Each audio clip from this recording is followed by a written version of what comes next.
as Parliament continues to investigate Prime Minister Justin Trudeau's use of the Emergencies Act to quash Freedom Convoy protesters. In February, internal focus group polling shows that many Canadians remain disappointed with how the government handled things.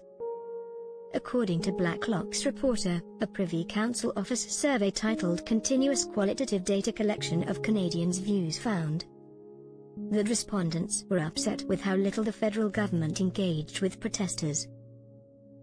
Participants were generally dissatisfied with the response of the Government of Canada, analysts wrote. It was thought the perceived lack of engagement by the federal government with the protesters only served to intensify these demonstrations. The research was undertaken between March 3 to March 30, only days after the Trudeau government suspended the use of emergency powers, which included freezing assets of protest supporters and arresting organizers. Several of those who felt the act should not have been invoked were also primarily opposed to the protests and felt the act would not have been necessary in the first place. If more had been done, at all levels of government to quell the protests, in their initial days, the study claimed. Among those who were more supportive of the protests, it was felt use of the act represented significant overreach by the federal government. General attitudes towards the convoy and its goals were split, with roughly similar numbers of people praising the movement as those speaking negatively of it.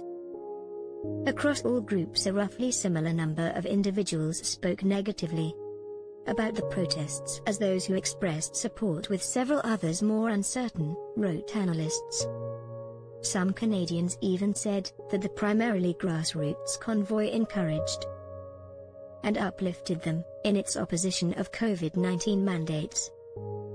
Among those in favor of the protests, it was generally thought the gatherings had been mostly peaceful and that protesters had been unfairly treated by law enforcement and public officials, the survey found.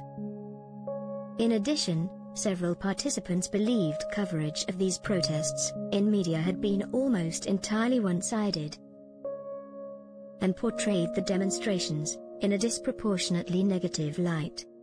Hearings for the commission investigating Trudeau's invocation of the Emergencies Act have been postponed to October 13 due to the commissioner's health.